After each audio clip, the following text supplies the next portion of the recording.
Hi folks, Dave with dbstechtalk, and today we are going to talk about the KSC75s from Koss. I want to thank inToit Reviews for sending these over for review. I do greatly appreciate it. inToit, you rock.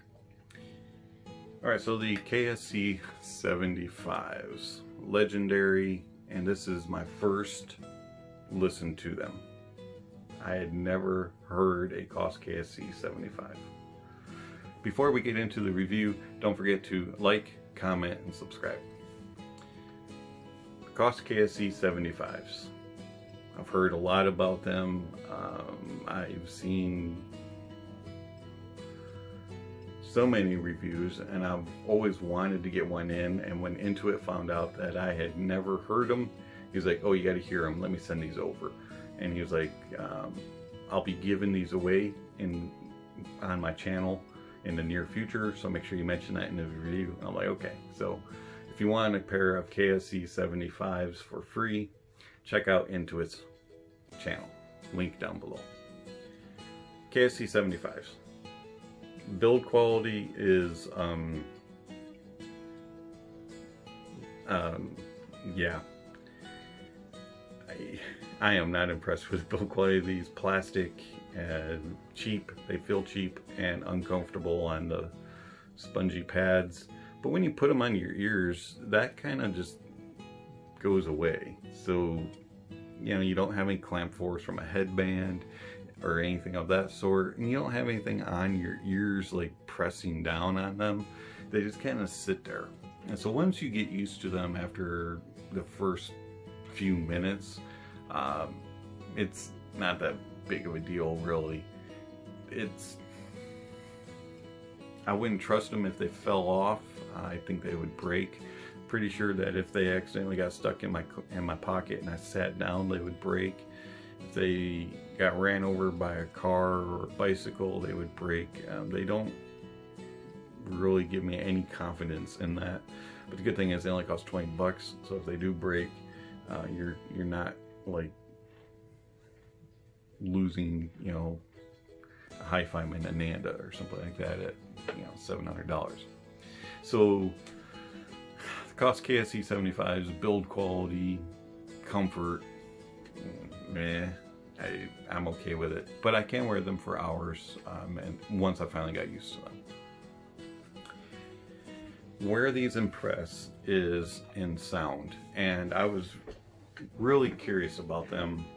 I've heard so much about them and everything that they are supposedly to do, and I was like, yeah, are these really hype? I mean, they look doofy. Are they really that good? Yeah, they are. These are definitely an introduction piece into open back headphones. If you want to know what an open back headphone is, but you don't want to pay the money, or you don't want a big over ear like something like a Superlux HD 681 Evo, then yeah, I mean, the Koss KSC75s will introduce you very well to an open back sound, as these are a semi-open back clip-on earphone, almost an ear speaker type of situation. So the sound, man, the chair is squeaking. Need to put some WD-40 on it. All right, so anyways, how do they sound? Bass. Bass is interesting because it is mid-bass, upper bass prominent. Sub-bass really doesn't exist.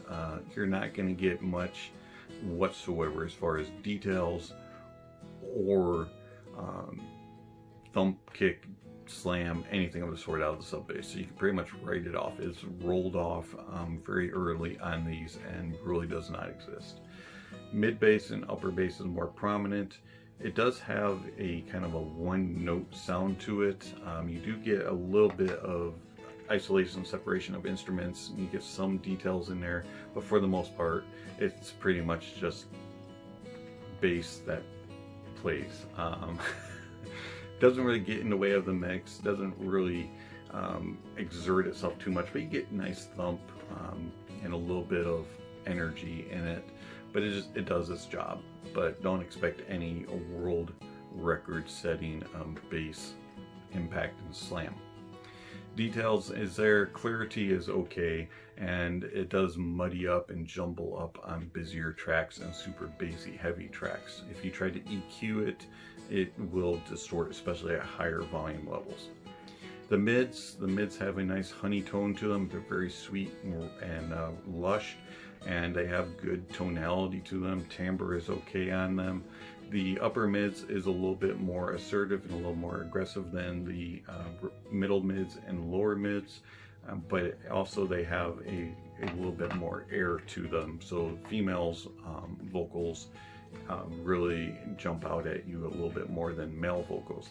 But the whole mid-range is a little more forward than the bass is. And overall, I really find the mids to be very enjoyable. The treble is extended up to about 12K, and then it kind of rolls off and jumps. At least that's what it sounds like to me. It's a little bit of a roll off. Has decent extension in there, but you do have some graininess in the detail retrieval, and it's not the cleanest sounding treble, but it's not offensive in any way either.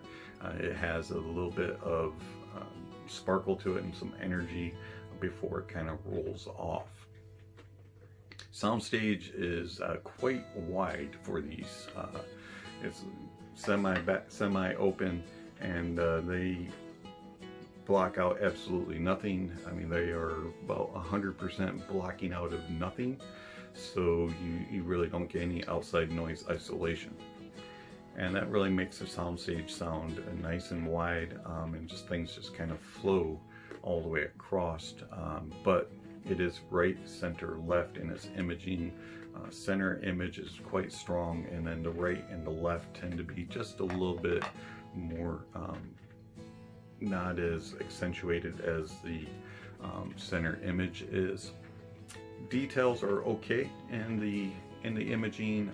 Preciseness is the issue. So you know that it's over here on the right side, or it's over here on the left side, or it's in the middle, but you will struggle to know exactly where it's at on the right side.